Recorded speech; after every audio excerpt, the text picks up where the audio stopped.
ગરમી પડે કે ચોમાસું હોય કે શિયાળો આવી ગયો એ કમેન્ટ કરીને કહેજો હા. આજો આ બાજુ કેવું મસ્ત વાતાવરણ. અરે વાહ, તાર જેવું મસ્ત મસ્ત વાતાવરણ થયું.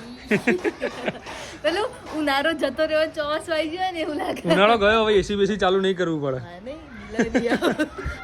આ વખતે બિલ સોલર હતું એટલે આ રહ્યું સોલર, એટલે બિલ આ વખતે ઓછું આવશે કેમ કે હવે એસી ચાલુ નહીં કરવું પડે. બરાબર, ડાયરેક્ટ ચોમાસું આવી ગયું. ખાસ વાત એ હતી કે આ જુઓ ચોમાસા જેવું વાતાવરણ અત્યારે થયું છે, દરેક દિશામાં વાદળો આવ્યા છે. તો તમે ક્યાંથી છો અને તમારે ત્યાં વાતાવરણ કેવું હોય, ગરમી પડે કે ચોમાસું હોય કે શિયાળો આવી ગયો એ કમેન્ટ કરીને કહેજો હા. હા, એટલે તમે ક્યાંથી છો એનો મતલબ કયા ગામથી છો કે શું છે શું નહીં એ કહેજો. ખાસ કમેન્ટ કરજો.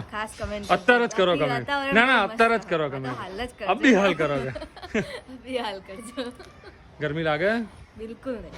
મસ્ત વાતાવરણ થઈ ગયું ને અમે લોકો અમદાવાદથી છે, બધાને ખબર. આપણું તો કેવું પડે કે નહીં. ટાટા, જય માતાજી.